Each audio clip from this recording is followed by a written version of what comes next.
ओम मगन आया हिविताये गृणानो हव्यदाताये ओता आसत्सिवर्हिषि ओम त्वमग्ने यज्ञानां होता विश्वेषां हितः देवेभिर्मानुषे जने ओम शांति शांति शांति।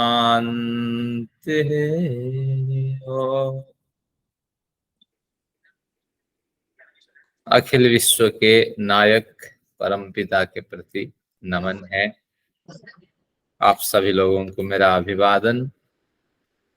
न्याय दर्शन की कक्षा प्रगति पर है और 2-4 क्लास के बाद प्रथम अध्याय का प्रथम आह्निक हम पूरा करेंगे। निर्णय तक ये प्रथम आह्निक चलेगा। तो आप लोगों ने साथ दिया तो 25 क्लासेस के अंदर मैं समझता हूँ ये प्रकरण पूरा हो जाएगा। फिर द्वितीय आह्निक फिर पढ़ेंगे। चलिए, खुशी है। पूर्व पाठ का थोड़ा स्मरण करते हैं। पंचावयवों को हमने देख लिया, लेकिन इसमें उपनय और निगमन सूत्र दोनों हमने नहीं पढ़े। अभी पढ़ेंगे ये दोनों सूत्र। और जब हमें विषय पता हो गया तो वहाँ कुछ वृत्तियां लिखी होती है, वहाँ पहले पढ़ते तो कठिनाई होती, लेकिन आज कठिनाई आपको नहीं लगेगी। मानव संस्कृत आप समझते हैं तो इस तरह एक अनुभव आएगा। बढ़िया। अब इससे पूर्व कि हम वहां तक पहुंचे, उपनय निगमन के सूत्र अध्ययन करें, मैंने कुछ होमवर्क्स दिए थे। जिन्होंने प्रेजेंट किए हैं तो उनको मैं आपको दिखाता हूं और उसके हिसाब से थोड़ी चर्चा कर लेते हैं। जिन्होंने श्रम किया है धन्यवाद के पात्र हैं। और आपके समक्ष ये आपके पंचावय प्रस्तुत हैं। हमारी विदुषी माता, ये न्याय दर्शन को प्रस्तुत करने वाली अनुराधा जी हैं। पहले तो उनका धन्यवाद है। और बग्गा साहब भी उनके सानिध्य में इस मार्ग पे चलते हैं, आर्ष साहित्य का स्वाध्याय करते हैं, उनका भी धन्यवाद है। मैंने जितने भी बिंदु दिए थे सभी बिंदुओं पर इन दोनों ने परिश्रम पूर्वक कार्य किया है। क्या सुंदर हैंडराइटिंग है। इसको पढ़ के पहले आनंद लेते हैं। मैंने पढ़ा, बिल्कुल सटीक अध्ययन है। तो ऐसे विद्यार्थी मिल जाएं तो बस गुरु का कल्याण हो जाएगा। चलिए अब देखते हैं क्या क्या हमने अध्ययन किया। पहला एक बिंदु मैंने आप लोगों को दिया था, भले आप लोगों ने नहीं बनाया कोई बात नहीं, लेकिन इससे हमें विषय को समझने में सहायता मिलेगी। एक इससे पूर्व एक चर्चा कर लेता हूं।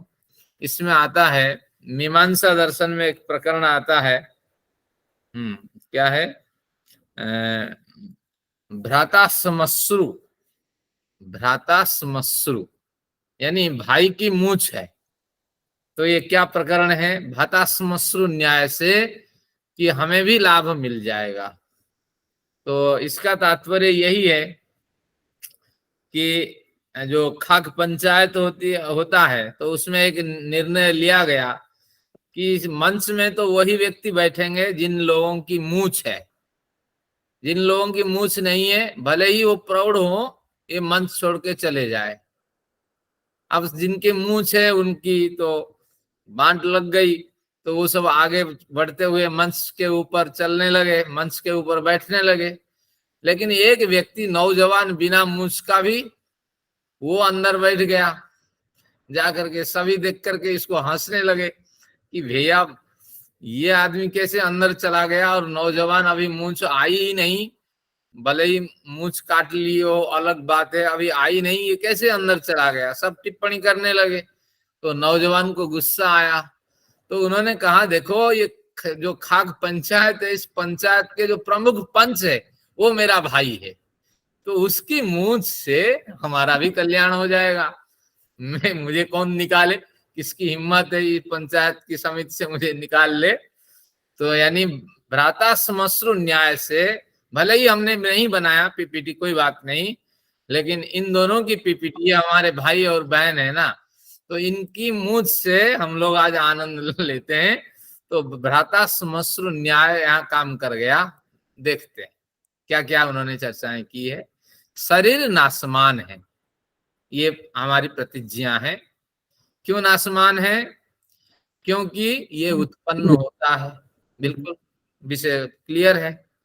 और व्याप्ति को उन्होंने स्पष्ट कर दिया ब्रैकेट के साथ, जो जो वस्तु उत्पन्न होती है वह वस्तु नष्ट होती है, हम भी उत्पन्न होते हैं, नष्ट हो जाएंगे। तो इसलिए मन में ये भावना लेके चलिए कि नष्ट तो होना है, भले ही आज हो जाए 10 साल के बाद हो, क्या फर्क पड़ता है, नष्ट तो होना ही है, उत्पन्न हुए हैं। अब उदाहरण उन्होंने बढ़िया दिया, जैसे घड़ा, फल फूल आदि, ये सब उत्पन्न होते हैं और नष्ट हो जाते हैं। और उपनय घड़े फल फूल आदि के समान उन्होंने नियम भी अपनाया। जैसे यहाँ हमने जैसे रखा था, आदि के समान का भी उन्होंने प्रयोग किया, आखिर में इसलिए का प्रयोग किया। तो इन दोनों ने बड़ी बारीकी से इसको समझा। तो घड़े फल फूल आदि के समान शरीर भी उत्पन्न होता है, तो जो उत्पन्न होता है वो नाश होता है, व्याप्ति में स्पष्ट हो गई है। तो अब इसलिए शरीर उत्पत्ति धर्म वाला होने के कारण नाशवान है। तो इनके लिए तो क्लैपिंग बनती है। एक प्रतिज्ञा। दूसरी, मनुष्य हमेशा भयभीत रहता है। क्यों भयभीत रहता है? ये थोड़ा क्लासिक था, कठिन था। तो पहला तो सरल था, और कठिन जो था, उन्होंने कठिन को मैं भी दिमाग लगाया, मैंने इसको पढ़ा बारीकी से। देखिए क्या दिमाग लगाया, क्योंकि उसे कोई ना कोई अवलंब चाहिए, क्योंकि मनुष्य बिना अवलंबन के जी नहीं सकता। यहाँ तक तो वो घर छोड़ के जंगल भी भाग जाए, उसको अवलंबन चाहिए। भैया साहब, किसका अवलंबन? ईश्वर का। बिना दूसरे के वो जी नहीं सकता। द्वितीयाद वही भयम जायते। तो जब तक ईश्वर को नहीं समझता तब तक उसको भय बना रहता है, और जब ईश्वर को समझ लेता है तो एकाकार हो जाता है, द्वितीयत्व का जो भाव है वो खत्म हो जाता है, तब जा करके वो अभय को प्राप्त करता है। तो इसलिए व्याप्ति भी बढ़िया है। जो जो मनुष्य भयभीत होता है उसे किसी न किसी अवलंबी की आवश्यकता होती है। तो जब जब मनुष्य भयभीत होता है, अवलंबी की आवश्यकता होती है। जैसे छोटा बालक, क्या बढ़िया उदाहरण दिया, क्योंकि हम सब बालक ही है, तो नादान तो है, कुछ समझ लिए तो क्या हो गया। तो निश्चित रूप से हमारे पास जो ज्ञान है वो कुछ भी नहीं है, स्वयं ही अल्पज्ञ जीवात्मा, उसको क्या ज्ञान हो जाएगा। अरे यहाँ अभी हम लुढ़क जाएं, बेहोशी की स्थिति में पहुंच जाएं, दूसरा व्यक्ति की आवश्यकता है, दूसरे व्यक्ति की। अगर बेहोशी की स्थिति में पहुंचे हुए हम स्वयं को ही रिकवर नहीं कर पाते हैं, जब दूसरे की मदद न मिले, तो फिर निश्चित रूप से तो हमारा ज्ञान और हमारी जो निर्भयता वो किस काम की है, आप समझ लेना चाहिए। बढ़िया उदाहरण है, पसंद आया। छोटे बालक के समान हर मनुष्य को अवलंब चाहिए, और इसीलिए अवलंब की अपेक्षा होने के कारण मनुष्य छोटे बालक के समान भयभीत रहता है। तीसरी प्रतिज्ञा देखते हैं ताकि शीघ्रता से पूरी हो जाए। अभी भी मनुष्य को अधिकाधिक परिग्रह नहीं करना चाहिए। ये इंडिकेटर बजाज साहब आपकी ओर मुड़ रहा है। बजाज साहब परिग्रह तो नहीं करते हैं, लेकिन पुस्तक परिग्रह करते हैं। पुस्तक ना खरीदें, आगे से ध्यान रखिए। जितना आप पढ़ना चाहें उतना पढ़ें, बाकी सब आप जीवित पहुंचा दें लाइब्रेरी आदि में, आपके बाद कवाड़ी में बिकी जाएगी और पाप भी आपको होगा। क्योंकि वही तो अर्जुन ने कहा, कृष्ण ने कहा अर्जुन को, तुम नहीं लड़ोगे, यानी तुम्हारा फैसला मुझे नहीं लड़ना है। लेकिन लड़ने के लिए अभी तक तो तुमने फैसला लिया था, जिसके कारण से कौरव सेना उमड़ रही है। और उनके द्वारा जितने सेना मारे जाएंगे, तुम्हारे भाई लोग मारे जाएंगे, उसका पाप तुम्हारे सिर में मढ़ा जाएगा, तो तुम नरक में करोड़ों जन्म तक सड़ोगे। तो इससे बढ़िया है लड़ करके मर जाओ, कम से कम नरक की गति तो नहीं होगी। तो इसलिए मैं जितना किताब पहुंचा दीजिए, क्योंकि संग्रह आपका है, अगर कुवाड़े में बेचे जाएंगे तो उसके पैसे से होने वाले हानि के लिए आपको फिर अगले जन्म में सजा भुगतना पड़ेगा। तो ये बजाज साहब को समझाने के लिए हमने ये ट्रिक बनाया था, अब समझा भी दिया। हेतु क्या है? क्योंकि जितना जितना संग्रह होगा उसे संभालने में उतना उतना समय नष्ट होगा, निश्चित रूप से नष्ट होगा। महिलाएं कितनी साड़ी रखी हैं, कितनी पहनती हैं बताइए? तो इसलिए ये सब पहुंचा दीजिए समय रहते। कितने जेवर हैं वो लकर जा करके परेशान होते हैं, समय से इसको डिस्पोज कर दीजिए। बहू बेटों की अलग पसंद है, अलग चॉइस है, वो करें और समाज काम में उसको लगाए। व्याप्ति देखिए, जो जो व्यक्ति जितना जितना परिग्रह करता है, कोई मित्र आते हैं हमारे, जो जो व्यक्ति जितना जितना परिग्रह करता है वह व्यक्ति उतना ही अधिक समय नष्ट करता है। निश्चित रूप से 5 मंजिल बनाओगे तो 10 नौकर तो रखोगे ना, उससे लड़ोगे भी। तनख्वाह देते वक्त, काम जांचते वक्त तुम्हारा यही काम रह जाएगा, सुबह उठ के टेंशन से घर चलना। तो ये उस मकान से क्या लाभ है, 5 मंजिल वाले मकान से? उदाहरण, जैसे कोई व्यक्ति अधिकाधिक धन संग्रह करता है, तो उदाहरण में प्रतिज्ञा हेतु उदाहरण, ठीक है। जैसे कोई व्यक्ति अधिकाधिक धन संग्रह कर दुखी होता है, इस तरह। तो या इसका भावार्थ यही समझना है। तो उपनय में अब उन्होंने के समान लगा करके किया, अत्यधिक धन संग्रह करने वाले व्यक्ति के समान उसका प्रबंधन करने में समय नष्ट होता है। इसलिए समय व्यर्थ नष्ट न करने के लिए व्यक्ति को अधिकाधिक परिग्रह नहीं करना चाहिए। भैया सब समझ में आया?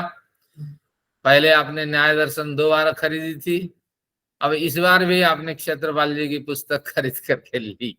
अगर वो दर्शन आप पढ़े होते, वो सारी जानकारी होती, तो वो पुस्तक आपको मिल जाती आपके पुस्तकालय में, लेकिन नहीं मिली। तो इसका मतलब है कि आपको विस्मरण बना रहता है। तो ये केवल मैंने, आप निकटवर्ती व्यक्ति है इसलिए कहा। चलिए, आपके नाम पे एक हमने पंचावय बना लिया, तो उन दोनों का धन्यवाद। साधन तो कुछ भी होना चाहिए, बेटे का जन्मदिन हो या पत्नी का, लेकिन हमें तो ईश्वर का स्मरण करना चाहिए। प्रतिज्ञा, पुनर्जन्म और कर्म फल व्यवस्था अवश्य है, ये हमारी प्रतिज्ञा है। क्योंकि कर्मों के फल के अनुसार अगला जन्म मिलता है, व्याप्ति सामने है। जो जो व्यक्ति जैसे कर्म करता है वह व्यक्ति उसी के आधार पर अगला जन्म पाता है। से बढ़िया उदाहरण है, जैसे शुभ कर्मों से अगले जन्म में मनुष्य योनि तथा उत्तम मनुष्य योनि, और पाप कर्म करने से कीट पतंग आदि निकृष्ट योनि मिलती है। किए गए कर्मों के समान ही अगले जन्म में फल प्राप्त होता है। इसलिए कर्मों का फल कर्म फल व्यवस्था से भोगने के लिए पुनर्जन्म और कर्म फल अवश्य है। और ऐसा नहीं है कि आपका कोई बैलेंस नहीं है और आपको इतना बड़ा शरीर दे दिया गया व आपके साथ गलत किया गया, ऐसा नहीं है। तो अब एक नास्तिक पक्ष, आस्तिक पक्ष के बाद प्रकरण पूरा होता है। ईश्वर जन्म लेता है क्योंकि वह दुष्टों को नाश करना चाहता है। फिर जब जब दुष्ट बढ़ जाते हैं तब तब वह जन्म लेकर उनका नाश करता है। ठीक है, दुष्ट तो बढ़ जाते हैं, कौन सा ऐसा समय है जब दुष्ट नहीं बढ़ते हैं? लेकिन एक पक्ष है, नास्तिक का भी एक अपना पक्ष है, तर्क सबका है। तो अब देखते हैं उदाहरण। जैसे श्री राम रूप में ईश्वर ने रावण आदि राक्षसों का संहार करने के लिए जन्म लिया, जैसे श्री राम रूप में राक्षसों का संहार करने के लिए श्री राम श्री कृष्ण के रूप में ईश्वर जन्म लिए। जब जब पाप बढ़ते हैं हमारे मित्र तब तब आते हैं। अच्छा, अब क्या है, जब जब पापी बढ़ते हैं और उनका संहार, जब जब पापी बढ़ते हैं ईश्वर उनका संहार करता है। ठीक है, इसलिए ईश्वर दुष्टों का संहार करने के लिए जन्म लेता है। इस तरह नास्तिक लोग पक्ष रखते हैं, मुसलमान भी अपना पक्ष रखते हैं कि क्यों हत्या करते हो इन बकरियों को, भैया बकरी को हत्या ना करें तो वो गंधाता है। ये बकरियां जो बकरे होते हैं उनमें दुर्गंध आती है, तो अब वो बकरी आपके घास फूस खा करके इधर उधर घूमेंगे, आदमी को मारेंगे तो नहीं खाएंगे, तो इनकी उपयोगिता क्या है, मुर्गों को नहीं खाएंगे तो उपयोगिता क्या है। तो वो भी तर्क रखते हैं और उनकी भी प्रतिज्ञा होती है, फिर उसका हम लोग समाधान करते हैं। सभी का एक एक पक्ष होता है। तो आस्तिक पक्ष को देखा जाए, आस्तिक पक्ष इसी पे हावी होता है। तो ईश्वर उन्होंने कहा था जन्म नहीं लेते हैं, इन्होंने कहा जन्म लेता है, ये आस्तिक पक्ष है। क्योंकि ईश्वर जन्म नहीं लेता है, पहले जन्म लेता है, यहाँ नहीं लेता है। क्योंकि ईश्वर सर्वज्ञ है, सर्वव्यापक होने के कारण, एक और अद्वितीय होने के कारण टुकड़ा कैसे बनेगा। ईश्वर को टुकड़े टुकड़े मानो, कुछ जन्म लेने वाला ईश्वर और कुछ वो ब्रह्म कुमारी के तीसरे आसमान पे रहने वाला ईश्वर। तो इस तरह कुछ मानो ना, तो एक मानते हो, और जो एक होगा वो फिर विभिन्न जगह पे कैसे जन्म लेगा, ये तो आपकी मान्यता है। तो फिर हर समय, हर एक सदी में फिर 1000 बार ईश्वर को पैदा करोगे, फिर 1000 बार वो दुख में उनको सड़ाओगे, फिर मारोगे। तो इसलिए ईश्वर सर्वज्ञ है, सर्वव्यापक होने के कारण एक स्थान तक सीमित नहीं होता है, तो वो जन्म नहीं लेता है। ये संगत नहीं बैठता है। बिल्कुल बढ़िया व्याप्ति में आपने भी बढ़िया उसको स्पष्ट किया।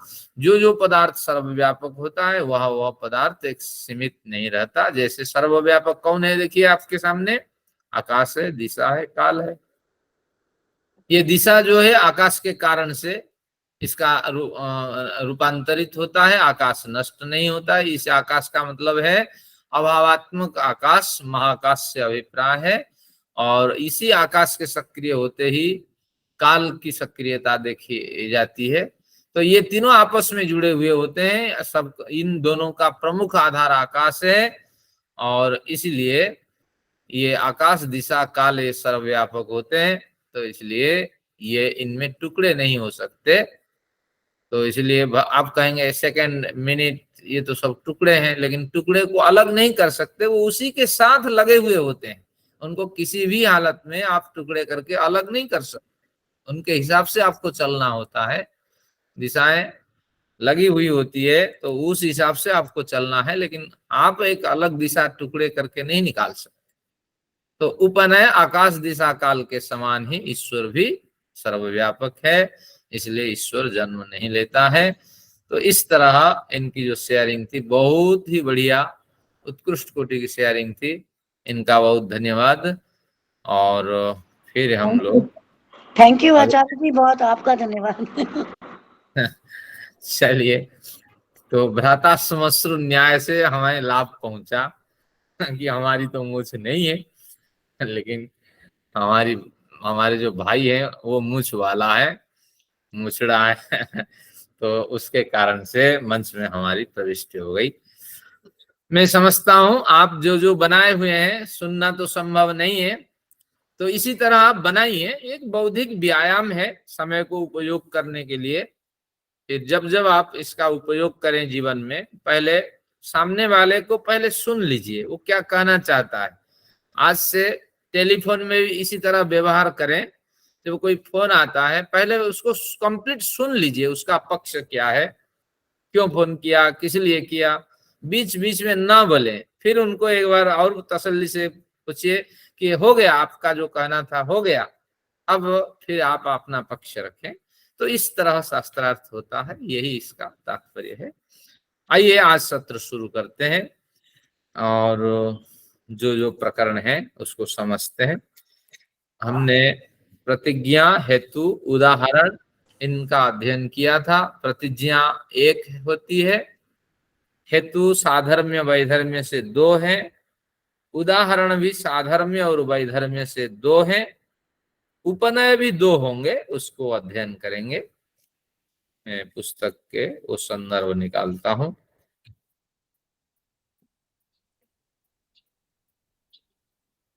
तो अब आपको 38 नंबर सूत्र निकालना है। मेरी पुस्तक में पृष्ठ संख्या 87, बजाज साहब पृष्ठ संख्या 87 है, सूत्र संख्या 38 है।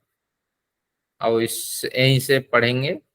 विषय तो समझ चुके हैं, केवल सूत्र को समझेंगे, उसका अर्थ समझेंगे।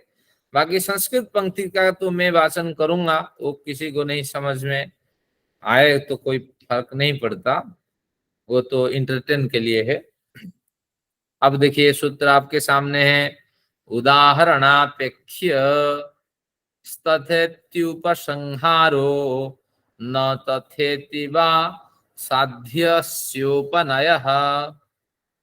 कहते हैं साध्यस्य उपनयः। उपनय हम उसे कहेंगे, किसे कहेंगे? उदाहरणापेक्ष्य। पहले उपनय को समझ लेते हैं। उप यानी पास में, और किसके पास में? साध्य के पास में। नय यानी ले जाना, किसको ले जाना? उदाहरण को ले जाना। अभी तत्व जो उदाहरण में आपने दिया है, ईश्वर सर्वव्यापक होने से वो जन्म नहीं ले सकता, क्योंकि टुकड़े उसमें हो नहीं सकते।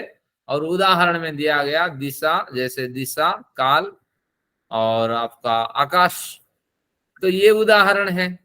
अब जब हम उपनय करेंगे, उदाहरण को पूरा उठाएंगे, दिशा, काल, आकाश के समान, इस तरह इसको उठाएंगे। फिर साध्य के साथ जोड़ेंगे। साध्य क्या था? ईश्वर जन्म नहीं लेता है, तो दिशा, काल, आकाश के समान सर्वव्यापक होने से ईश्वर का जन्म लेना असंभव है। इस तरह अगर आप 10 टुकड़े करेंगे, जैसे कहते हैं द्वाभिमौ पुरुषौ लोके क्षरश्चाक्षर एव च। गीता में एक पंक्ति है, दो इमौ पुरुषौ लोके।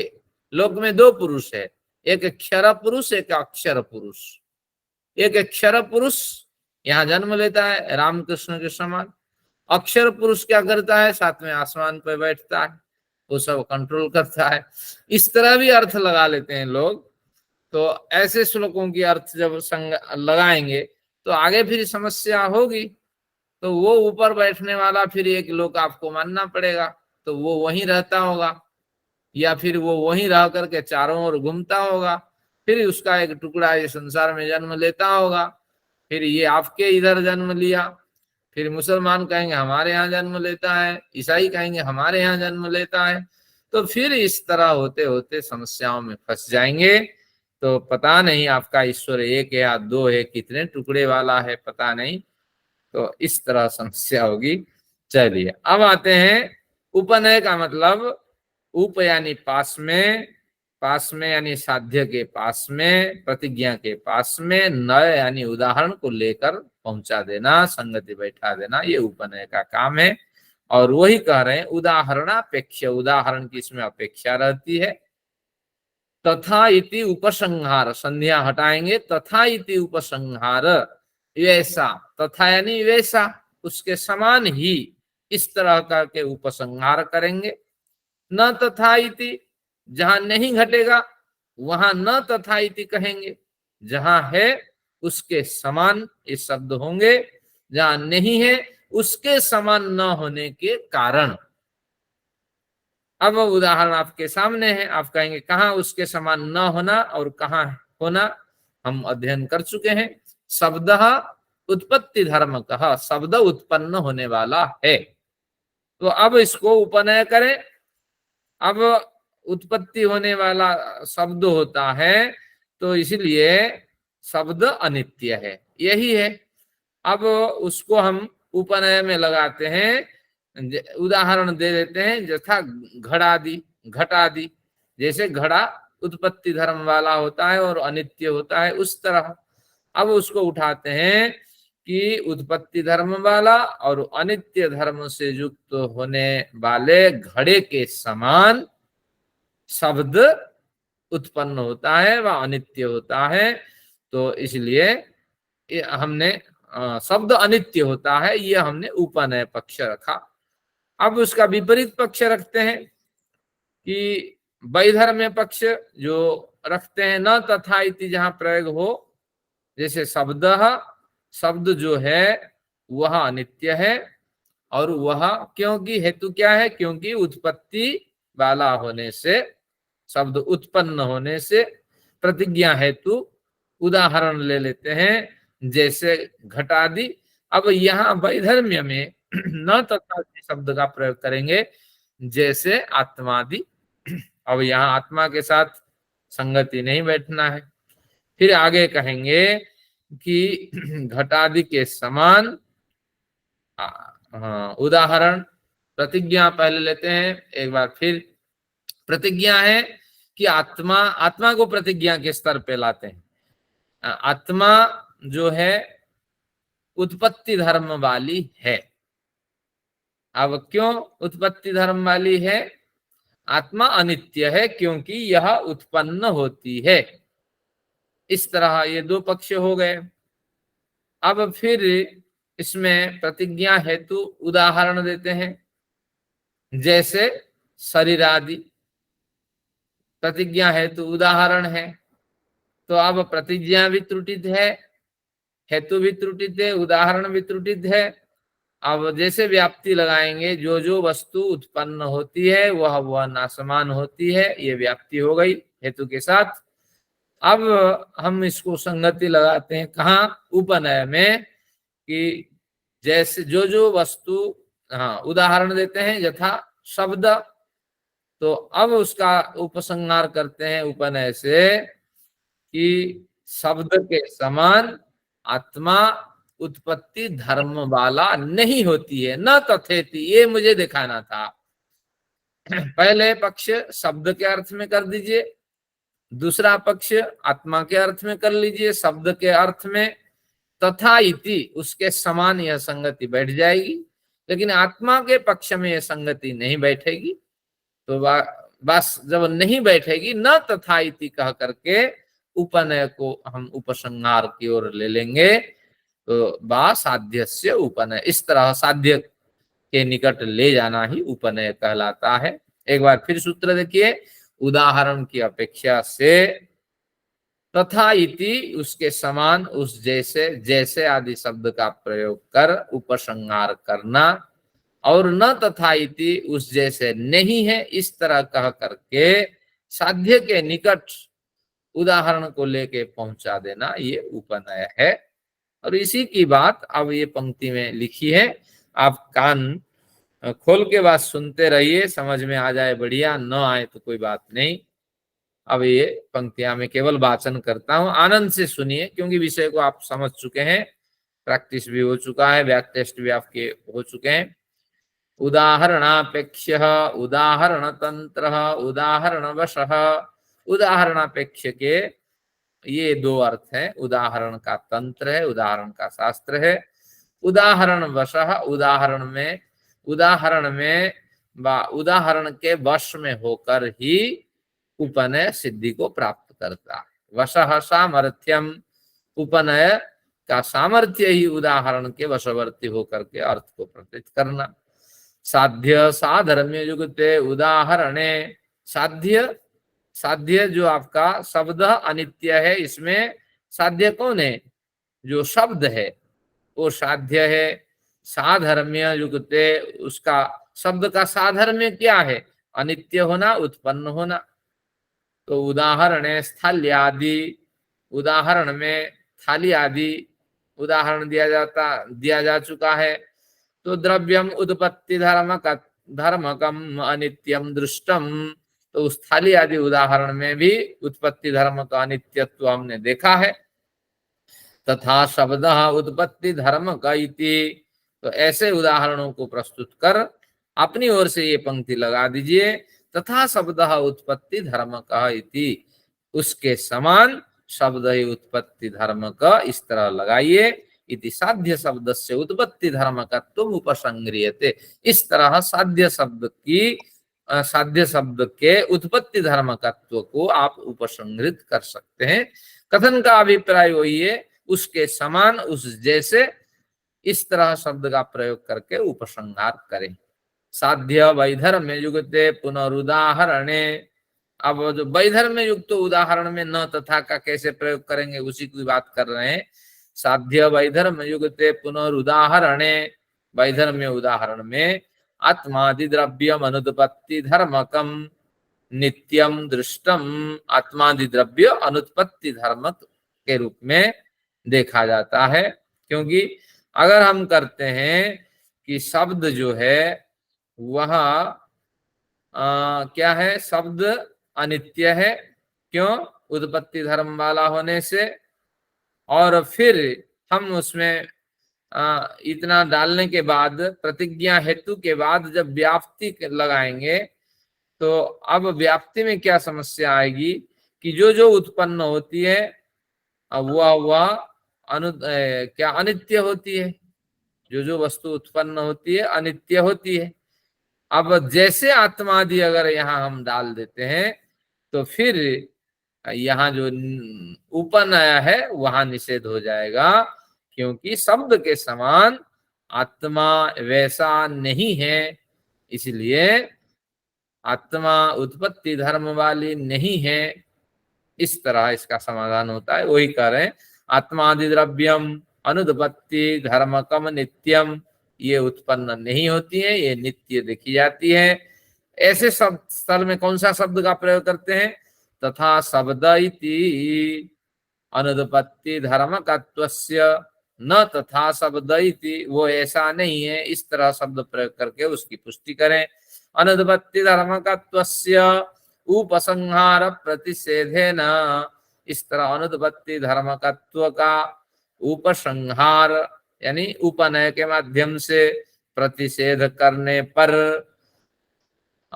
उत्पत्ति धर्मकत्व उपसंह्रियते, शब्द का जो उत्पत्ति धर्मकत्व वो सिद्ध होता है। शब्द ही केवल उत्पन्न होता है, नष्ट होता है, लेकिन आत्मादि अनुत्पत्ति धर्म वाली होती है और नष्ट नहीं होती है। इस तरह पक्ष हमारे सामने उभरता है। तदिदम उपसंहार द्वैतम उदाहरण द्वैताद भवति, तो इस तरह उपसंहार भी दो प्रकार माने जाएंगे, जैसे उदाहरण में भी दो प्रकार माने जाते थे। तो हेतु दो है, साधर्म्य वैधर्म्य, उदाहरण भी दो है, साधर्म्य वैधर्म्य, और उपनय भी दो है, साधर्म्य वैधर्म्य। इस तरह ये दोनों पक्ष इस तरह होता है। तो उपसंह्रियते अनेनेति चोपसंहारो वेदितव्यः, तो अब उपसंहार की परिभाषा संस्कृत में क्या होनी चाहिए, उपसंह्रियते, जो निकट पहुंचकर समेटता है विषयों को, तो उसी को उपसंहार इस तरह समझना चाहिए। ये जो वात्स्यायन जी हैं हर सूत्र की व्याख्या करते हैं, उन्होंने कुछ टिप्पणियां यहाँ की है, बाकी टिप्पणियों के रहस्य समझ लेने पर अब कठिनाई कुछ नहीं है, केवल वैसा है वैसा नहीं है यही समझना है। अगले सूत्र देखिए, द्विविधस्य पुनर्हेतुर द्विविधस्य चोदाहरणस्योपसंहाराद्वैते च समानम। ये कहते हैं द्विविध पुनर्हेतु, आपने हेतु को दो प्रकार बताया, द्विविधस्य चोदाहरणस्य, उदाहरण भी साधर्म्य वैधर्म्य दो बताया, उपसंहाराद्वैते, उपसंहार को भी दो कर दिया, क्या निगमन को भी दो करना चाहते हैं। इस तरह शंका उठने पर क्या कहा जाता है, हेत्वोपदेशात् प्रतिज्ञायाः पुनर्वचनम निगमनम, नहीं, निगमन एक होता है।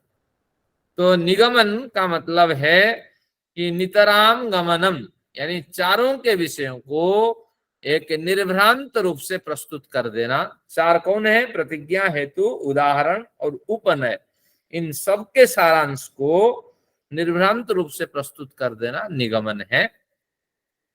अब यही निगमन एक सिद्धांत के तौर पर माना जाता है, लेकिन पंचावयव के बन जाने पर भी सिद्धांत के स्तर में बना रहता है, फिर प्रमाण तर्क और समीक्षा के माध्यम से फिर उसकी पुष्टि करनी होती है। अब देखते हैं निगमन की क्या परिभाषा है। हेत्वोपदेशात्, हमने निगमन के लिए इसलिए शब्द लगाया था, तो वही कह रहे हैं, हेतु को पहले उपदेश करो। हेतु क्या है, शब्द अनित्य, शब्द अनित्य है, ये प्रतिज्ञा हेतु क्या है, क्योंकि वह उत्पन्न होता है, यह हेतु। अब उत्पत्ति धर्म वाला होने से शब्द अनित्य है, ये निगमन है।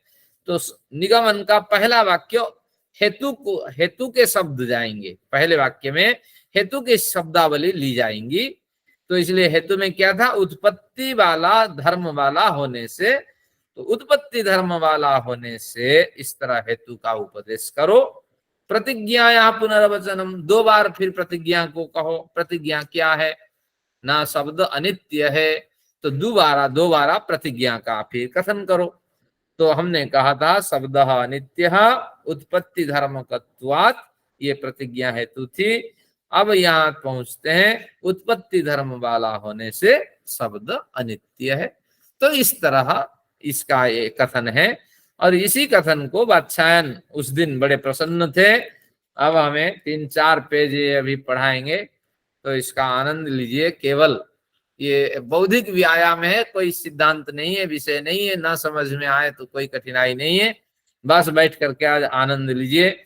हमारे स्वामी विवेकानंद जी क्या कहते हैं, मुक्ति days are holidays, just enjoy. तो बस वही इंजॉइंग का पीरियड है, ये सब इंजॉयमेंट आप करें बैठ करके। विषय समझ में आ गया। साधर्मयुक्ते वा वैधर्मयुक्ते वा यथोदाहरणमुपसंह्रियते तस्मादुत्पत्ति धर्मकत्वादनित्यः शब्द इति निगमनम्। जब मैं गुरुकुल में पढ़ता था, कुछ विद्यार्थी जम्मू कश्मीर में पढ़ते थे, वो आते थे। अब इस तरह पंक्तियां जैसे मैं भाषण करता हूं, तो वो सीखते थे कि ऐसे हम पढ़ें। तो शादी ब्याह करते वक्त हम अपनी पुस्तक, पाठ्य पुस्तक जो लेके पढ़ें इस तरह। कौन जानता है कौन सा मंत्र पंडित पढ़ता है, लेकिन मंत्र थोड़ा प्रभावी होनी चाहिए। तो वही पंक्ति है, तो कुछ भी संस्कृत पढ़ लीजिए, जो संस्कृत नहीं जानते हैं, पंडित जी ने बढ़िया शादी कराई। तो इस तरह समाज में बड़ी भ्रांतियां प्रचलित हैं, और पंडित लोग जो हैं वो भी भ्रांति से पीड़ित हैं। तो इस तरह आप नहीं समझना कर्मकांड चल रहा है। साधर्मयुक्ते वा वैधर्मयुक्ते वा यथोदाहरणम उपसंह्रियते, तो साधर्म्य से जो कहा गया, वैधर्म्य से जो कहा गया, उदाहरण के रूप में उसका उपसंहार इसमें कर दिया जाता है निगमन में। तस्मादुत्पत्ति धर्मकत्वाद नित्य शब्द इति निगमनम। तो निगमनम का सार क्या है ना, तस्मात यानी इसीलिए, उत्पत्ति धर्मकत्वाद, उत्पत्ति धर्म वाला होने से शब्द अनित्य है, तो ये निगमन है। इस तरह की पंक्तियां आप प्रयोग करें। हम प्रयोग करके इसके बैक टेस्ट भी कर लिए, फ्रंट टेस्ट भी कर लिया, अब कोई चिंता नहीं। निगम्यन्ते अनेनेति, निगमन का की परिभाषा बोलो ना, निगम्यन्ते अनेन, नितराम निर्भ्रांत रूप से निर्दिष्ट अर्थ तक हमें ले जाते हैं, जो वो निगमन है। तो इसमें क्या क्या रहता है, प्रतिज्ञा हेतु उदाहरणोपनया एकत्रेति निगमनम, जिसमें निर्भ्रांत रूप से प्रतिज्ञा हेतु उदाहरण उपनय इन चारों के विषय समेत लिए जाते हैं, वही निगमन है। फिर एक बड़ी व्याख्या चली निगमन की, निगम्यन्ते समर्थ्यन्ते संबध्यन्ते। बड़े खुश रहे होंगे उस दिन सुबह से, जब भी इन्होंने लिखा होगा। तत्र सामर्थ्युक्ते तावद्धेतु वाक्यम अनित्यः शब्दः इति प्रतिज्ञा, इसका हमने अध्ययन कर लिया था, अब पढ़ने की आवश्यकता नहीं है, फिर भी दोहरा देता हूं। कहते हैं अब तक हमने क्या क्या पढ़ा ना, यही पढ़ा, सामर्थ्युक्ते तावद्धेतु, सामर्थ्य से इस तरह वाक्य का प्रयोग करें। अनित्यः शब्दः इति प्रतिज्ञा, ये 10 साधर्म पक्ष में ये प्रतिज्ञा वाक्य है। उत्पत्ति धर्मकत्वादिति हेतु, ये हेतु वाक्य है। उत्पत्ति धर्म का, उत्पत्ति धर्म वाला होने से, उत्पत्ति धर्म कम स्थल्यादि द्रव्यम अनित्यम उदाहरणम, जो द्रव्य उत्पन्न उत्पत्ति धर्म वाली होती है वो अनित्य होती है, यथा थल्यादि। इस तरह व्याप्ति और उदाहरण समझना। तथा च उत्पत्ति धर्म का शब्द इत्युपनयः, इस तरह उत्पत्ति धर्म का शब्द उत्पत्ति धर्म वाला होने से स्पष्ट होता है कि अनित्य है। इस तरह उपनय तस्माद उत्पत्ति धर्मकत्वात् शब्द अनित्य, इसलिए उत्पत्ति धर्म वाला होने से शब्द अनित्य है। ये एक साधर्म्य पक्ष। वैधर्म्य पक्ष में कहते हैं कैसे बनेगा वाक्य, वैधर्म्युक्ते अनित्य शब्द, शब्द में प्रतिज्ञा में कोई परिवर्तन नहीं, उत्पत्ति धर्मकत्वात्, अब हेतु में भी कोई परिवर्तन नहीं, उत्पत्ति धर्म वाला होने से शब्द अनित्य है। अब व्याप्ति में क्या होगी, अनुत्पत्ति धर्मकम आत्मादि द्रव्यम नित्यम दृष्टम, जो अनुत्पत्ति धर्म वाली वस्तु होती है वह नित्य देखी जाती है, यथा आत्मा। इस तरह वैधर्म्य में हुआ। न च तथा अनुत्पत्ति धर्म का शब्द आत्मा के समान, शब्द अनुत्पत्ति धर्म वाला नहीं है, ये वैधर्म्य का उपनय हुआ। तस्माद उत्पत्ति धर्मकत्वाद अनित्यः शब्द इति, इसलिए इस निष्कर्ष पे पहुंचे कि उत्पत्ति धर्म वाला होने से शब्द अनित्य है। इस तरह अब उनके मन में आया, किनके, वात्स्यायन के मन में आया कि जो चार प्रमाण होते हैं, क्या क्या प्रमाण है कि प्रत्यक्ष अनुमान उपमान शब्द, उन चार प्रमाणों को ये पांच अवयवों के अंदर हम प्रवेश करा देते हैं। ये पांच अवयव ही चार प्रमाणों को स्पष्ट करते हैं। हमारे सूत्रकार तो कुछ नहीं कहे, तो उनकी एक कल्पना है, एक ऊहा है, या उस समय परंपरा ऐसी रही होगी। इसको देखते हैं।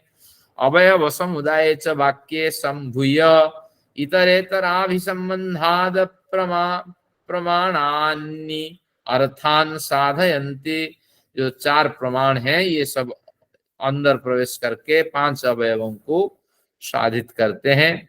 संभवस्तावत शब्द विषया प्रतिज्ञा, जो शब्द प्रमाण है, जब प्रतिज्ञा आप रखते हैं ये शब्द प्रमाण के स्तर में आता है, यानी प्रतिज्ञा शब्द प्रमाण कहलाती है। ये आपको ध्यान रखना है। क्यों, आप तो उपदेशस्य प्रत्यक्षानुमानाभ्याम प्रतिसंधानात्, क्योंकि जिसने प्रतिज्ञा रखी है निश्चित रूप से वो आप तो पुरुष होगा, आप तो उपदेश को पढ़ा होगा और लोक कल्याण के लिए सिद्धांत बनाते हैं, लोगों को भड़काने के लिए सिद्धांत नहीं बनाते हैं। और जो सिद्धांत लोगों के विपरीत होता है वो निश्चित रूप से ग्राह्य सिद्धांत नहीं है, तो उनको हजारों जन्म तक नरक में जाना पड़ेगा। जो भी सिद्धांत बनेगा आप्तोपदेशस्य, आप्त मार्ग से, यथार्थ वक्ता ऋषियों के मार्ग से होना चाहिए। और प्रत्यक्षानुमानाभ्याम प्रतिसंधान, प्रत्यक्ष अनुमान से उसकी पुष्टि होनी चाहिए। अनुऋषिश्च स्वातंत्र्यानुपपत्ते, कोई अनुऋषि अगर अंदर घुस करके कहे मैं भी एक प्रतिज्ञा रखता हूं, तो स्वातंत्र्य अनुपपत्ते, हमारा शास्त्र उनको स्वतंत्रता नहीं देता है। वे कुछ वाक्य रखोगे, तुम्हारी योग्यता क्या है, तुम्हारा अनुभव क्या है, तुमने क्या क्या अध्ययन किया, ये सारा तर्क प्रमाण से आप पुष्ट करो, तब कोई सिद्धांत रखो। और बिना आर्ष साहित्य के परिज्ञान से कोई सिद्धांत आप बना नहीं सकते। आप श्रद्धालु बन सकते हैं, लेकिन सिद्धांत रखने के लिए आपको तर्क चाहिए, प्रमाण चाहिए और समाधान भी प्रस्तुत करने होंगे। तो ये ध्यान रखना, प्रतिज्ञा जो है वो शब्द प्रमाण का वाचक है। अनुमानम हेतु हो, जब हेतु आप प्रस्तुत करते हैं वो अनुमान प्रमाण के अंदर आता है। और उदाहरण सादृश्य प्रतिपत्ति, क्योंकि हेतु के बल पर ही उदाहरण आगे पल्लवित होता है। तच्च उदाहरण भाष्य व्याख्यातम, आगे उदाहरण का भाष्य जब करेंगे उसकी व्याख्या उदाहरण के भाष्य में जो कर चुके हैं व्याख्यान, तो वहां भी देख लेना चाहिए। आगे भी उदाहरण का व्याख्यान आएगा, वहां भी देखेंगे। प्रत्यक्ष विषय उदाहरणम, कहते हैं प्रत्यक्ष विषय, प्रत्यक्ष प्रमाण उदाहरण में दिखाई पड़ता है। प्रतिज्ञा में शब्द प्रमाण, प्रतिज्ञा हेतु में अनुमान प्रमाण, उदाहरण में प्रत्यक्ष प्रमाण आपको समझना चाहिए। दृष्टे ना दृष्ट सिद्ध है, क्योंकि घड़ा अभी उत्पन्न हो रहा है, शब्द भी उत्पन्न हो रहा है, घड़ा अनित्य है, शब्द भी अनित्य है, इस तरह हम देखते हैं। और इस दर्शन से अदृष्ट सिद्ध है, जो अभी नहीं देखे हैं उसकी भी हम सिद्धि करते हैं तो इसलिए उदाहरण बिल्कुल प्रत्यक्ष प्रमाण, क्योंकि उदाहरण तो वही है जो लौकिक व्यक्ति और शास्त्रीय व्यक्ति दोनों समझते हैं, वही उदाहरण है। तो उदाहरण सबके लिए दृष्ट होता है, तो इसलिए उदाहरण प्रत्यक्ष प्रमाण है। उपमानम उपनयः, जो उपनय है उसको उपमान प्रमाण समझ लेना चाहिए, तो प्रत्यक्ष अनुमान उपमान हो गया। तथेत्युपसंहारात् न तथेति वोपमान धर्म प्रतिषेधे विपरीत धर्मोपहार सिद्धे। तो बस उन्होंने कहा ये उपमान धर्म प्रतिषेध है, इसमें ऐसा है इसमें नहीं है, तो ये भी यही उपमान के अंदर ही जाएगा, क्योंकि उपमान धर्म प्रतिषेधे विपरीत धर्मोपहार सिद्धे, क्योंकि एक धर्म का प्रतिषेध करता है और विपरीत धर्म को त्याग करने के लिए निर्देश देता है। सर्वेषाम एकार्थ प्रतिपत्तौ, सर्वेषाम एकार्थ प्रतिपत्तौ सामर्थ्य प्रदर्शनम निगमनम, तो इन सबके एकार्थ प्रतिपत्ति होने से इसको निगमन समझना चाहिए। यानी 5 अवयव में से उपमान अवयव में 2 आते हैं। उपनय, उपनय अवयव, उपनय और निगमन में उपमान प्रमाण है, प्रतिज्ञा में शब्द प्रमाण है, हेतु में अनुमान प्रमाण है और दृष्टांत में प्रत्यक्ष प्रमाण है। इस तरह समझना। इतरेतराभिसंबंधोपि असत्याम, फिर एक शास्त्रीय चर्चा करते हैं कि आप इतना क्यों करते हैं। 3 तो दिखाई पड़ता है इसमें विषय, प्रतिज्ञा रखो, हेतु रखो, उदाहरण दे दो, तो फिर इतना क्यों आप बड़ा चढ़ा करके और 2 करते हो, फिर इसलिए क्योंकि इत्यादि की चर्चा क्यों करते हो। तो अब उसका वो तर्क देते हैं, नहीं नहीं इसकी आवश्यकता है, और क्या है इसको बैठ करके केवल सुनते रहिए आनंद से, इसको हमें पढ़ना नहीं है और बस केवल हल्के से जानना है। इतरेतराभिसंबंधोपि असत्याम प्रतिज्ञायाम अनाश्रया हेत्वादयो न प्रवर्तेरन्, प्रतिज्ञायाम असत्याम, प्रतिज्ञा को हम नहीं मानते। अगर प्रतिज्ञा नहीं होगी, अनाश्रया हेत्वादयो न प्रवर्तेरन्, कोई आश्रय ही नहीं होगा। जब घर का कोई मुखिया नहीं होगा तो फिर कार्य कैसे होगा, कौन घर का भलाई, घर की भलाई सोचेगा। तो इसलिए सब अपने अपने में है। घर टूट जाए कोई बात नहीं, दूसरे किराया पे ले लेंगे। घर में भोजन आदि नहीं है, कोई नहीं, होटल में खा लेंगे।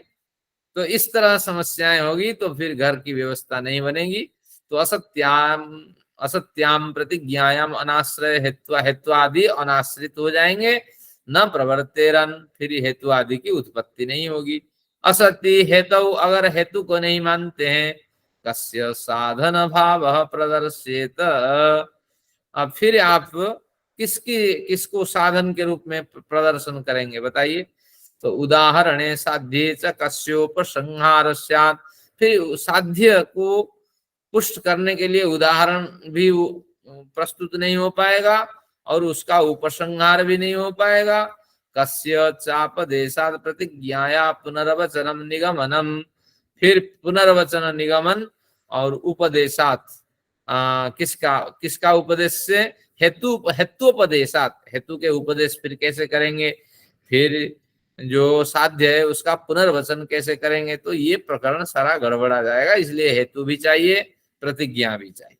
असत्युदाहरण केन साधर्म्यम वैधर्म्यम वा साध्य साधनम उपादीयते, असत्य उदाहरण कहते, उदाहरण को नहीं मानते, तो ऐसी स्थिति में केन साधर्म्यम वैधर्म्यम वा, साधर्म्य को भी नहीं समझ पाएंगे, वैधर्म्य को नहीं समझ पाएंगे।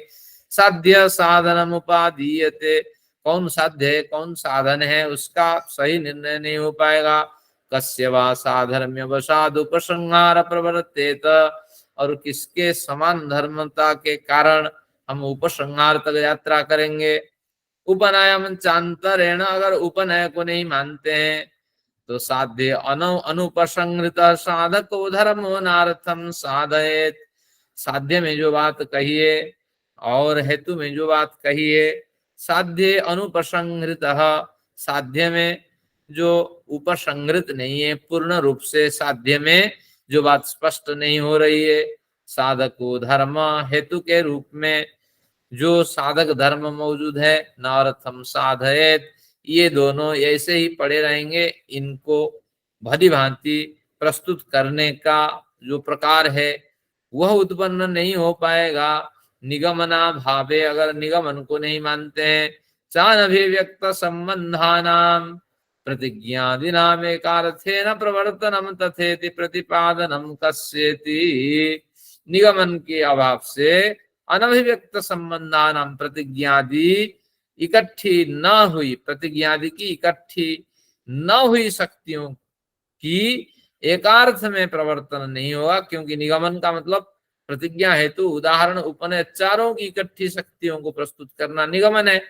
तो निगमनाभावे अनभिव्यक्त संबंधानाम प्रतिज्ञा हेतु उदाहरण उपनयानाम, प्रतिज्ञा हेतु उदाहरण उपनयों की इकट्ठी बनी हुई जो शक्ति है, प्रतिज्ञादिनाम एकार्थेन प्रवर्तनम तथेति न, तो इसलिए प्रतिज्ञादिना एकार्थेन प्रवर्तन नहीं हो पाएगा। तो अब न तो नहीं है, कस्येति से उन्होंने न का उदाहरण प्रस्तुत किया है कि निगमन के अभाव में अनभिव्यक्त संबंध, प्रतिज्ञादियों के जो संबंध व्यक्त नहीं होगा, प्रवर्तनम उसका उस क्या है जो संबंध अभी प्रकट नहीं हो रहा है, तथेति प्रतिपादनम कस्येति, कैसे उसका प्रतिपादन हो पाएगा, यानी नहीं हो पाएगा।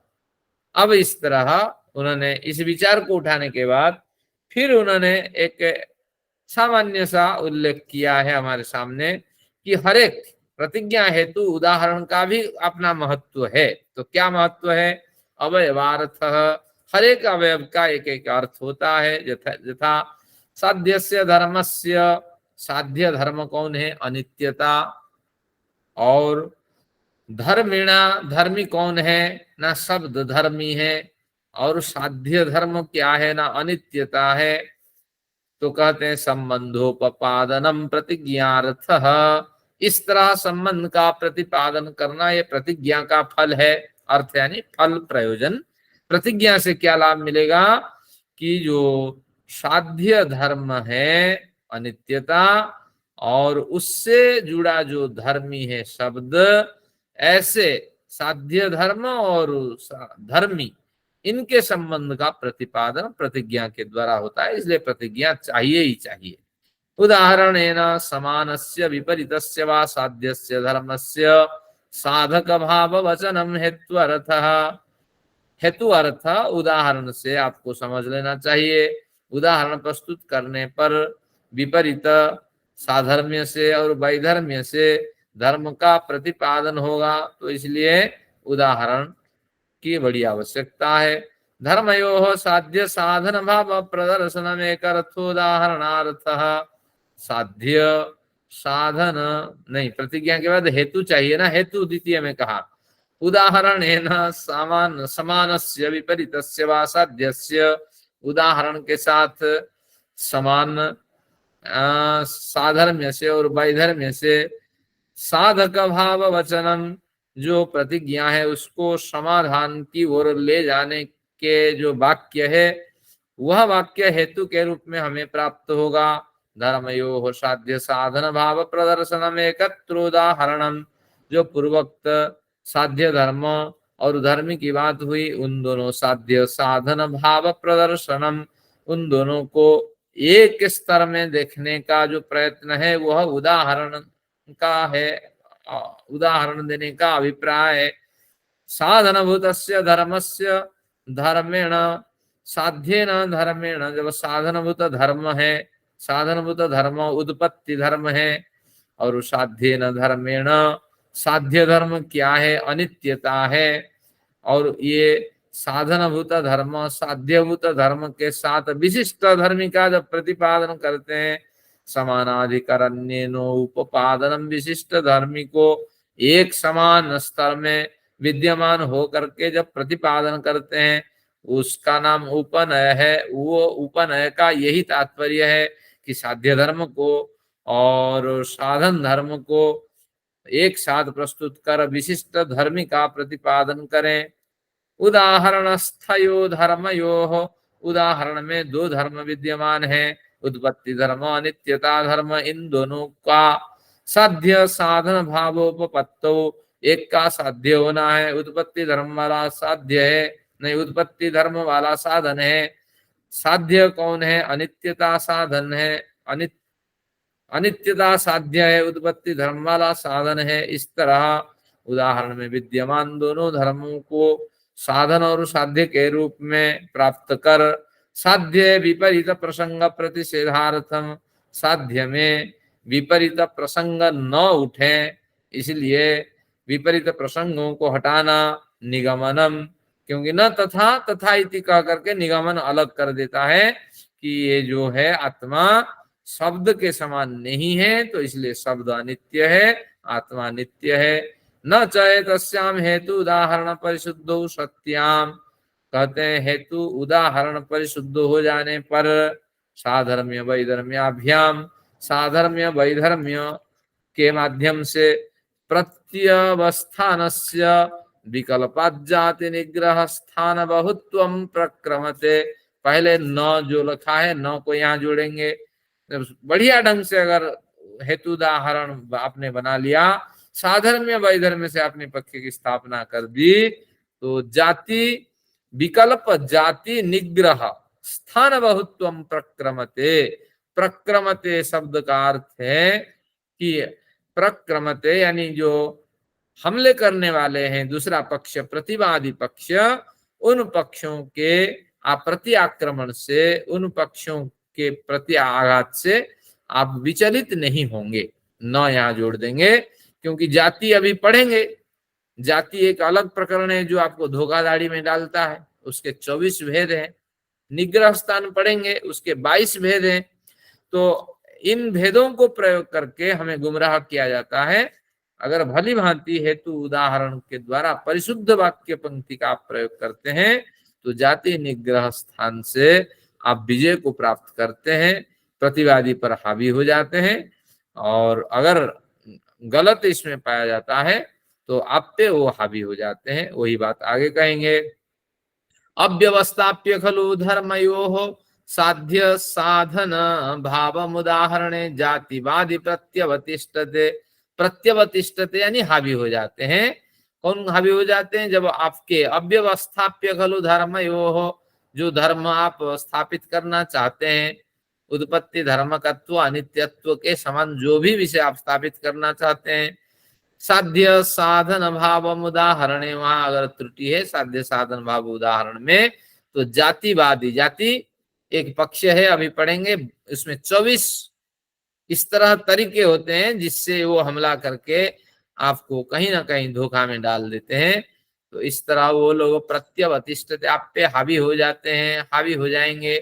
व्यवस्थित खलु धर्मयोः, जब आपने धर्म उत्पत्ति धर्मकत्व अनित्यत्व के समान जब आपने साध्य साधन धर्म निर्णित कर लिए, तो दृष्टांतस्ते गृह्यमाणे, जब दृष्टांत भी उसके साथ जोड़ दिए, साधनभूतस्य धर्मस्य हेतुत्वेनोपादानम, और साधन के रूप में जो आपने विषय का प्रतिपादन किया, साधर्म्य साधनभूतस्य धर्मस्य हेतुत्वेन उपादानम, आपने साधर्म्य धर्म का हेतु के रूप में प्रतिपादन कर दिया। न साधर्म्य मात्रस्य न वैधर्म्य मात्रस्य वेति, लेकिन ध्यान रखिए जो भी तर्क आप प्रस्तुत करना चाहते हैं वो पूर्णांग होना चाहिए। केवल साधर्म्य मात्र का कथन कर देते हैं, वैधर्म्य मात्र का कथन करके आप पक्ष को समाधान की ओर ले जाते हैं, ये सही नहीं है। यानी पूर्णतः प्रतिपादन होना चाहिए। निष्कर्ष हमारे हाथ लगा इतना पढ़ने के बाद, इतना कि जब भी आप पंचावयव स्थापना करें, पूर्णांग पंचावयव की स्थापना करें, आर्ष साहित्य के अनुकूल स्थापना करें, समाज कल्याण के लिए स्थापना करें, लेकिन केवल धर्म मात्र का प्रतिपादन करके कोई भी पंचावयव, किसी भी पंचावयव की स्थापना न करें। आज की काव्य श्रृंखला में अनुराधा जी ने उसका उल्लेख किया था, मैं स्मरण करा देता हूं। अब आपके सामने में 2 उदाहरण रखता हूं, 5 मिनट और अतिरिक्त लेता हूं आज, क्योंकि ये विषय पूरा हो जाए। इतना आपने पढ़ा, महाभारत सुना, तो कोई लाभ होना चाहिए। साधर्म्य मात्र से कैसे प्रतिपादन किया जाता है, केवल धर्म मात्र का प्रतिपादन किया जाता है। अब उदाहरण आपके सामने है। ईश्वर एक देशी है, क्या है? ईश्वर एक देशी है। मैं बलवान तर्क रखूंगा, ईश्वर एक देश में, क्योंकि चेतन होने के कारण। क्या है हेतु? चेतन होने के कारण। अब व्याप्ति करिए। व्याप्ति, जो जो वस्तु चेतन होती है वह एक देशी होती है। जैसे आत्मा, जीवात्मा भी चेतन है और एक देशी होती है जीवात्मा। ईश्वर भी चेतन है, एक देशी है। आप काटिए इस हेतु को, कोई आपके पास तर्क नहीं है। लेकिन ये तो प्रतिज्ञा हेतु व्याप्ति उदाहरण तक क्लियर हो गया।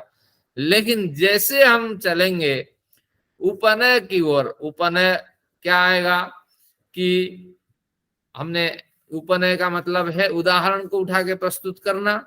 जैसे चेतन आत्मा एक देशी होती है, वे न तथा इति, ईश्वर ऐसा नहीं है।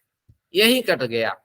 तो जो प्रतिवादी होते हैं, जो जाति निग्रह स्थान आदि के प्रयोग करने वाले लोग होते हैं, वो केवल तीन सुझाव आपके सामने रख देंगे। इसको कहते हैं, हम क्या कहेंगे, हेत्वाभास। आपको लगेगा बिल्कुल सिद्धांत सही है। तीन प्रमाण आपके सामने रख दिए। क्या रख दिए? कि ईश्वर एक देशी है, प्रतिज्ञा हेतु रख दिए चेतन होने के कारण। अब प्रतिज्ञा हेतु के बाद उदाहरण रख दिए, जैसे चेतन आत्मा। बस आगे नहीं बढ़ेंगे। तो आपको ध्यान रखना पड़ेगा कि जो भी पक्ष आपने रखा है उसको पंचावयव से सिद्ध करो, तो आगे समस्या हो जाएगी। तो ये ध्यान रखना, इस तरह गुमराह कर दिया जाता है। जैसे एक दूसरा उदाहरण आज अनुराधा जी ने भी प्रस्तुत किया था, अदृश्यत्वम। ईश्वर जो है, वो ईश्वर जो है नासमान है, क्योंकि ईश्वर नहीं है, ईश्वर असत है। क्यों? क्यों ईश्वर असत है? अदृश्यत्वात्, वो दिखाई नहीं पड़ता है। अब यहाँ व्याप्ति नहीं बताऊंगा इसमें क्या है कि कहीं ना कहीं त्रुटि होती है, तो बस उदाहरण दे दिया।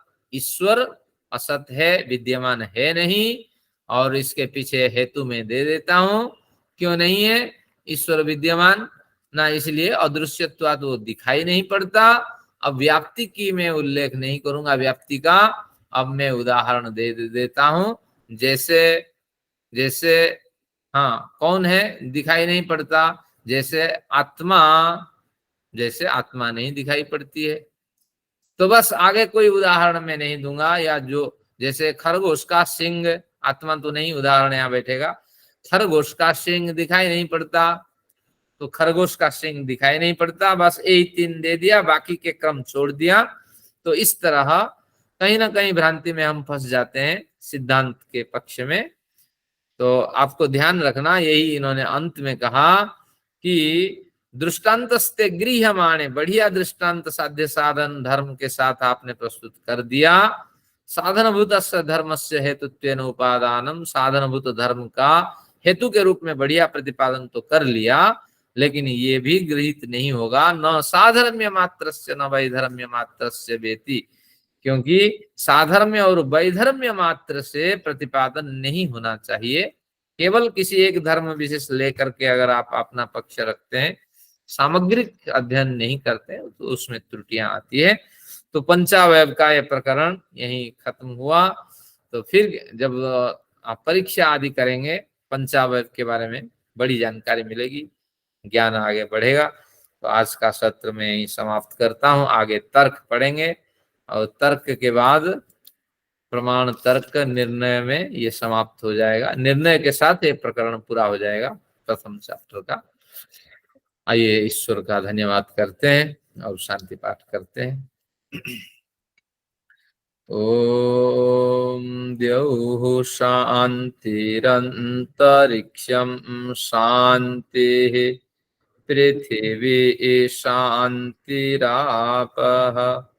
शान्तिरोषधयः,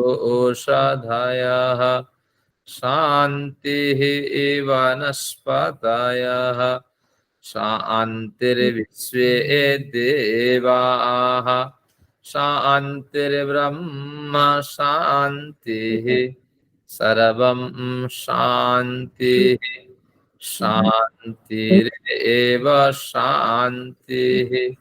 सा मा शान्तिरेधि।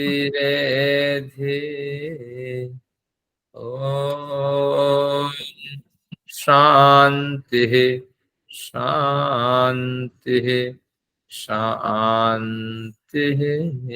ओम। वैदिक अभिवादन सभी को, सब प्रेम नमस्ते।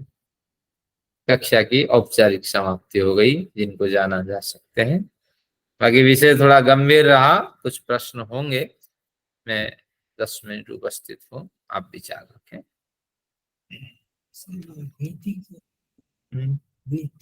बा इति बेति। कुछ नया विषय हो या कोई विषय अस्पष्ट हुआ हो, आप विचार रखें, नहीं तो सत्र समाप्त करते हैं। तो पंच अवयव के बारे में बताया क्या आज? हाँ जी जी ठीक। हाँ, कमलेश गर्ग जी, आप कुछ बोलना चाहते थे, बताइए। यही कह रही थी, आज आपने ये पंच अवयव की बारे में ही बताया क्या पूरा? हाँ, पहले में तो हिंदी में उसको समझा दिया और उसके बैक टेस्ट फ्रंट टेस्ट करा दिया। फिर जो पंक्तियां थी उनका वाचन कर लिया। पहले वाचन करता तो आप उब जाते, क्या इसमें लिखा है, समझ में नहीं आ रहा है। तो इसलिए आपको बैठा के फिर उसको पढ़ाया। बल्कि कोई प्रयोजन नहीं था, कोई बड़ा लाभ नहीं मिला, लेकिन चलिए, ऋषि प्रणीत एक ग्रंथ है, इसका हमने स्वाध्याय किया। जैसे आदरणीय आदरणीय अनुराधा जी ने वो लिखा था ना एक पंच अवयव में, एक नास्तिक के ऊपर। तो हाँ, वो नास्तिक के लिए तो सही है, लेकिन वैसे ठीक नहीं है ना वो। ईश्वर विषय, जन्म नहीं लेता ना। हाँ नहीं लेता, ईश्वर जन्म थोड़ी लेता है। नहीं, नास्तिक का एक पक्ष है अपना, और पक्ष जब सिद्धांत पे आते हैं तो खंडित हो जाते हैं। तो उसमें तो पंच अवयव में सिद्ध कर दिया है ना नास्तिक ने पूरा। नहीं, पंच वही प्रश्न था अनुराधा जी का भी, अभी चर्चा हम कर रहे थे कुछ देर पहले। तो उसमें पंचावयव में कोई भी सिद्धांत आ जाए, लेकिन वो सिद्धांत ही बना रहता है। अभी हमने सिद्धांत पढ़ा है, सिद्धांत अंतिम नहीं है, सिद्धांत एक पक्ष है। तो पंचावयव से व्यक्ति अपना पक्ष रख लेता है, इसको कहते हैं बहाना। जैसे हम कुछ कभी झूठ बोलते हैं तो पकड़े जाते हैं, माँ बाप से डांट खाने के लिए कोई बहाना ढूंढते हैं। तो बस एक तरह का बहाना है, वो बहाने के जरिए अपना पक्ष बना देते हैं, और उसमें हेत्वाभास बना रहता है, कहीं ना कहीं त्रुटि बनी रहती है, कहीं व्याप्ति छिपी तो रहती है। आचार्य जी ये तो कहते हैं उदाहरण में वो पकड़ा जाता है, तो इसमें तो उदाहरण भी दे दिया। हाँ, नहीं आचार्य सभी। जी, आचार्य जी यही प्रश्न मैंने आपसे किया था कि अगर आप निगमन तक भी पहुंच गया नास्तिक, तो वो तो उसकी बात तो सही, उसे तो पूरा प्रूव कर दिया ना, पांचों पंचावयव से उसने अपनी बात प्रूव कर दी। तो एक तरह से निगमन तक नहीं पहुंचना, व्याप्ति में ही पकड़ा जाता है वो। आगे नहीं, कई बार व्याप्ति में व्याप्ति में पकड़ा पकड़ा जाता है, जाएगा। कई व्याप्ति बार में व्याप्ति में पकड़ा जाता है, कई बार उपनय में पकड़ा जाता है। अभी तो 2 उदाहरण दिया, व्याप्ति और उपनय में। व्याप्ति और उपनय में, और आखिर में निगमन में पकड़ा जाता है। तो हमेशा तो उसमें तो कहीं पकड़ा नहीं गया, पूरे पांचों सिद्ध कर दिए उसने। यही प्रश्न मैंने किया था आचार्य, जो आपने लिखवाए थे उदाहरण। मैंने कहा आपने 5 उदाहरण, जो आपने 5 संवाद दिए हैं, पांचों में ठीक। नास्तिक का निगमन तक प्रूव कर दिया उसने। तो फिर तो चलिए, उसका मैं एक प्रूव हो गया, फिर उदाहरण क्या दिखाता होता है? हूँ आपको, उदाहरण दिखाता हूँ। 5 संवाद जो आपने दिए थे, पांचों में निगमन तक उसने प्रूव कर दिया, फिर बचा ही क्या? मैं वही समाधान देता हूँ। पहले तो ये दिमाग में बैठा लीजिए, पंचावयव से कोई भी पक्ष आया है वो एक पक्ष है, लेकिन वो सिद्धांत पक्ष नहीं है, यानी अंतिम निष्कर्ष नहीं है। अंतिम निष्कर्ष तो शास्त्रार्थ करने के बाद होगा। अब एक नास्तिक पक्ष हम ले लेते हैं यहाँ से आपके सामने। अब नास्तिक पक्ष बिल्कुल जैसे मक्खन मिश्री लगी हुई आपको दिखने लगेगा। देखिए, ईश्वर नहीं है, ये प्रतिज्ञा है। इसमें पहले पक्ष में तो स्वयं ही खंडित हो गया, ईश्वर नहीं है ये प्रतिज्ञा बन नहीं सकती। फिर उन्होंने तर्क दिया दिखाई न देने से। अब दिखाई न देने से कोई वस्तु है ही नहीं, ये तो है नहीं सकता, तो पक्ष रखने में क्या परेशानी है? इनके हर पक्ष में, हर विचारों में त्रुटि है, हर अवयव में। हवा भी नहीं दिखती है, इलेक्ट्रॉन नहीं दिखती है, एक्सरे नहीं दिखती है, तो इसका मतलब वो है नहीं, क्या विद्यमान है। और जो जो वस्तु नहीं दिखती वह नहीं होती है, व्याप्ति लगती ही नहीं है। ऐसे बनाने में क्या परेशानी है? कुछ भी आप बना दीजिए। मैंने रामू को देखा, वो बड़ा सज्जन व्यक्ति है, क्योंकि विद्वानों जैसे वो व्यवहार करता है, पुस्तक पढ़ता है, फलाना होता है। ये तो आपकी सोच है ना, आपकी संकल्पना है, ये तो सार्वजनिक नहीं है। पूरे मोहल्ले वाले जब रामू के बारे में टिप्पणी करेंगे, रामू के घर में रहने वाले आतंकवादी ने, उसकी पत्नी जब बताएगी कि भैया इसकी हरकत क्या है, तब फिर रामू पकड़ा जाएगा। तो ये अपने पक्ष दिखाने का तरीका है। उदाहरण देखिए, जैसे खरगोश का सिंग नहीं है इसलिए नहीं दिखता। खरगोश का सिंग में अत्यंताभाव है, तो अत्यंताभाव उदाहरण कहीं भी घट जाता है, जो होता नहीं है वो नहीं दिखता है। तो ईश्वर का अत्यंताभाव फिर आप मानते हैं, तो अत्यंताभाव कभी ईश्वर का हो नहीं सकता। तो इसलिए उपनय का मतलब है खरगोश, ये अब घटेगा नहीं उपनय। खरगोश के अत्यंताभाव होने के कारण ईश्वर को आप अत्यंताभाव मानो, तो फिर आपको जो शरीर मिला है, आपके साथ जो अन्याय हुआ है, और जो अन्याय अभी मैं करने जा रहा हूं, आपको 2 चांटा लगाऊंगा और मैं कहूंगा कि ईश्वर तो है नहीं, अब आप क्या कर लोगे? आप छोटे कद के हो, मैं बड़े कद का हूं। तो इसलिए इस तरह अगर ऐसी व्यवस्था होगी तो ये फिर अत्यंताभाव की स्थिति हो जाएगी। फिर निगमन क्या है? इसलिए दिखाई न देने के कारण ईश्वर नहीं है, ये सिद्धांत भी खंडित हो गया। ये पूरा नास्तिक मत तो दिखाई पड़ता है मक्खन मिश्र से युक्त, लेकिन ये पक्ष हर एक बिंदु में खंडित है। फिर समाधान करने वाला ने अपने पक्ष रखा, अपने ढंग से उसका समाधान किया। यही होता है। लेकिन आपको ये भ्रांति हटानी पड़ेगी कि पंचावय में जो सिद्धांत आ गया वो सिद्धांत ही है, ऐसा नहीं। तो एक पक्ष है, अपना पक्ष है। चलिए, और कोई बढ़िया पक्ष रखना चाहे, कोई विचार रखना चाहे? यानी खाना कैसे ट्रे में आता है, तो ट्रे पंचावय एक तरह का ट्रे है, तो जो जो खाना बनाए इसी ट्रे में रख के मेरे पास ले आओ, बस यही है।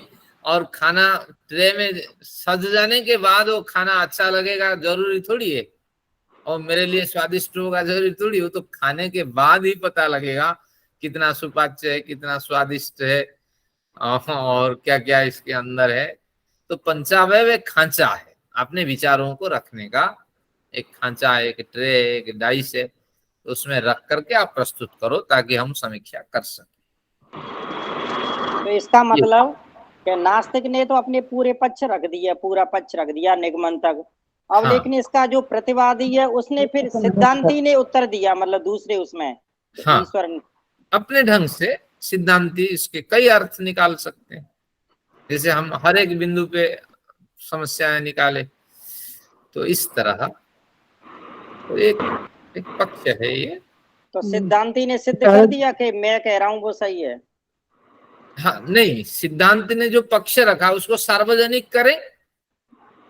जैसे ईश्वर नहीं है तो अत्यंताभाव मानना पड़ेगा, ईश्वर की सत्ता है ही नहीं। जैसे खरगोश की सिंग है ही नहीं, जब से खरगोश पैदा हुआ है तब से अब तक उसका सिंग नहीं है, तो फिर ईश्वर है ही नहीं। जब नहीं है तो कुछ भी हो सकता है, आपके साथ चोरी हो सकता है, आपकी हत्या हो सकती है, आपके साथ चिना जब्ती हो सकती है, बस ईश्वर थोड़ी आता है, वो तो हो जाता है जो होता है, ईश्वर थोड़ी आता है। उसे झूठा तो करना पड़ेगा फिर सिद्धांती को, तभी बात हाँ, बनेगी।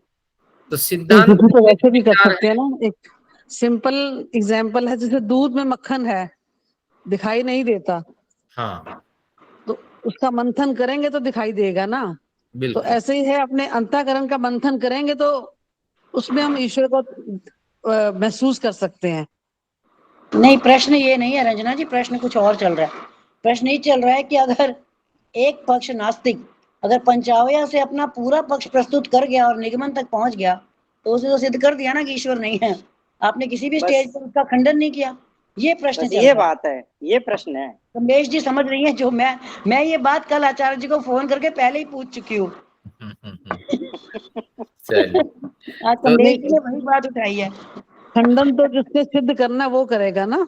हाँ, यानी बातें जो है नहीं चारों ओर डोलों में मेरा बिखरी अभी भी होती है। आचार्य जी मेरी मान्यता अभी भी यही है। मैंने स्वामी जी परिव्राजक जी से भी पढ़ा था ये न्याय दर्शन का पहला चैप्टर। तो जो व्याप्ति आती है जहां पर वहीं पर ही उसका खंडन हो जाता है और इसलिए वो उससे आगे नहीं बढ़ पाता। जो है ना नास्तिक या फिर वो उदाहरण में पकड़ा जाता है, ये कहते हैं, या फिर व्याप्ति उदाहरण से में पकड़ा जाता है। व्याप्ति से ही शुरू हो जाता है उसका। व्याप्ति के आगे वो बढ़ ही नहीं पाता। व्याप्ति में ही उसका खंडन हो जाता है इसलिए वो आगे आ ही नहीं पाता। बिल्कुल, व्याप्ति में भी, सिद्धांत उदाहरण निगमन में तक भी, नहीं ले जाते इसलिए उपनय में नास्तिक भी का खंडित हो सिद्धांत हम निगमन तक नहीं लेके जाते हैं। बिल्कुल। ये था उसमें जो मैंने भी सीखा था पहले भी। अब इसमें तो निगमन तक ले गए तो प्रूव हो ही गया उसका पॉइंट फिर। नहीं, मैंने अभी विश्वंग जी से पढ़ा था, वो भी यही कह रहे थे, यदि पहले नहीं पकड़ा जाएगा तो बाद में पकड़ा जाएगा, वो मतलब झूठला जाएगा, मतलब सही नहीं माना जाएगा वो। नहीं कहाँ पर निगमन वो के बाद माने या ना माने पकड़ा तो जाएगा ही ना। पकड़ा जाएगा वो। हाँ नहीं कहाँ पर कमलेश जी कहाँ पकड़ा जाएगा कौन से पॉइंट वो पर? यूं कहते हैं उदाहरण में पकड़ा जाएगा फिर। चलो उदाहरण या व्याप्ति निगमन तक तो नहीं पहुंचेगा ना। नहीं पहुंचेगा, तो वो नहीं पहुंचेगा। हेत्वाभास आ जाएगा। हेत्वाभास आ जाएगा निग्रह कहीं ना कहीं निग्रह कुछ ना कुछ उससे पहले ही आ जाएगा। लेकिन अगर वो निगमन तक पहुंच गया तो मतलब उसने अपना पॉइंट प्रूव कर दिया। बस फिर अभी कर दिया फिर। अभी आपने देखा, हमने नास्तिक पक्ष रखा, निगमन तक पहुंचा। आपने कहा था तो मैंने भी रख दी। नहीं, अभी आपने देखा ना, तो मैंने भी यानी ऐसे ही बना दिया आपने कहा। पर हाँ, आई डोंट एग्री विद जो दिस पहली मान्यता आपकी थी इसको अब बदलिए, क्योंकि वाक्य बिखरे होते हैं और बिखरे वाक्यों से निष्कर्ष निकालना कठिन होता है। पंचावयव के माध्यम से अपना पक्ष स्थापित करने का एक मौका मिलता है। तो ये इसका अभिप्राय है। ऐसा नहीं कि पंचावयव नास्तिक नहीं बना पाएगा, हर पक्ष का पंचावयव बनेगा। मुसलमान का बनाते हैं, ईश्वर क्या है, अपनी मर्जी से सारा कार्य करता है। एक ये उसकी प्रतिज्ञा हुई, क्योंकि वो सर्वद्रष्टा होने के कारण वो सबको देखता है। अब प्रतिज्ञा हेतु और व्याप्ति जो सर्वद्रष्टा होता है वो अपने मर्जी से काम करता है। अब जैसे घर का मालिक वो फिर अपने हिसाब से करता है। अपनी सुविधा जहाँ होती है तो वहां वो अपना विस्तार लगाता है, सुविधा जहाँ होती है वहां खाता है और जो चाहता है सो करता है। अब प्रतिज्ञा हेतु व्याप्ति उदाहरण दे दिया और उपनय निगमन घर के मालिक के समान। अब क्या है कि ईश्वर का स्वभाव देखा जाता है, इसलिए ईश्वर जो है अपना मनमर्जी करता है। ये एक सिद्धांत आपने स्थापित कर। तो इसलिए पहले जो अपने आचार्यों ने बताया है उनके अभिप्राय शायद आपने समझ नहीं पाया। उनका अभिप्राय यही होगा कि जब हम इसमें समीक्षा करने जाएंगे व्याप्ति से इनको टटोलना शुरू करेंगे। अगर पकड़ में नहीं आए प्रतिज्ञा हेतु में तो व्याप्ति से इनको दबोचना शुरू करेंगे। व्याप्ति से पकड़ में आएंगे, उदाहरण से पकड़ में आएंगे, उपनय निगमन में पकड़ में आएंगे। लेकिन कुछ ऐसे हमने नास्तिक पक्ष रखा, यहाँ हर बिंदु में ही त्रुटि मिली, तो इसलिए कहीं से भी इनको पकड़ा जा सकता है। लेकिन पक्ष बना लेना ही पंचावयव सिद्ध हो गया ये नहीं है। तो इस मान्यता को हटा दीजिए। बहुत बढ़िया विचार सब आपका, यानी कमलेश जी रुचि रखती हैं शास्त्रों के अध्ययन में, और अनुराधा जी का भी विचार था बढ़िया। चलिए, धन्यवाद आप सबका। समय हो गया है और घर गृहस्थ के बड़े कार्य हैं। ये सर्वेभ्यो नमो नमः। नमस्ते आचार्य जी, आप सभी को सादर नमस्ते। सर्वेभ्यो नमः। ओ नमस्ते। नमस्ते आचार्य जी। अच्छा।